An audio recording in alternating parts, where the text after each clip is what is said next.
blessed Saturday to all. If I were to ask you, is Jesus really from Galilee? Or at least, where was he born?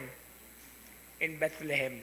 Now, when I was a student, I was so struck about this, article in Times magazine, because they were talking about Bethlehem. And then Bethlehem at that time, there was a bombing by the Syrians.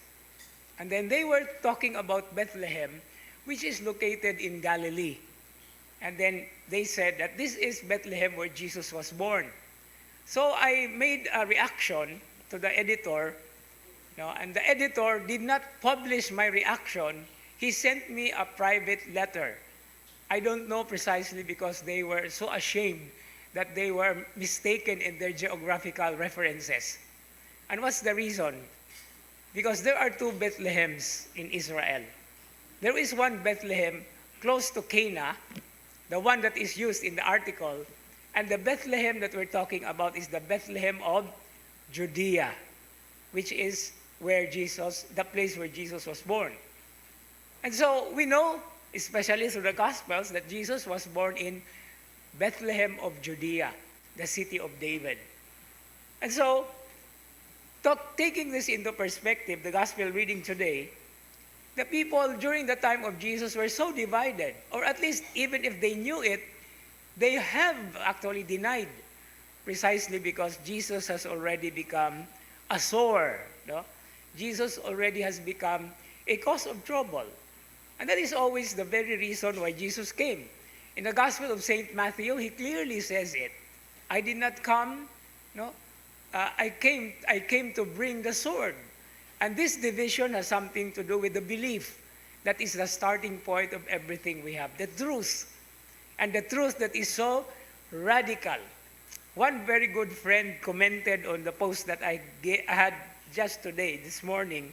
She said that truth is really radical. Because I was talking and reflecting on the first reading today where it says that let us destroy the tree in its vigor. In other words, let us destroy the tree by going straight to the roots.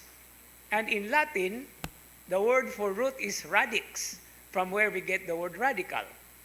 So radicality always has something to do with going back to the very source.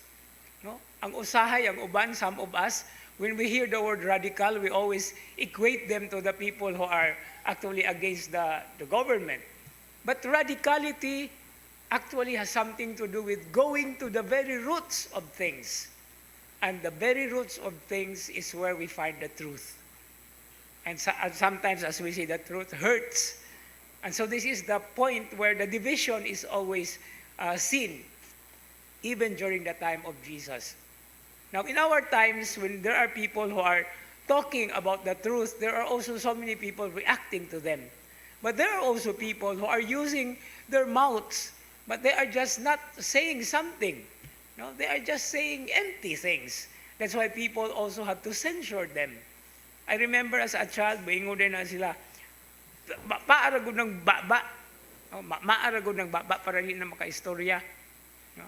And why am I saying this? Because coming here, I saw a kitten na ako ang pakanon, nagdugo ang baba, ko grabe po, doy giunsa ka ni.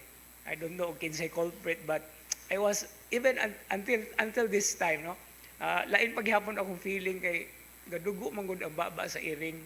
Nya, nakarelate ko kay mo man gud na isulti, musulti gani kag dili mao, pilpilon gud ng baba hangtod mudugo. And I think this is also the very thing that the people were thinking. Jesus was outspoken. Jesus was telling the truth.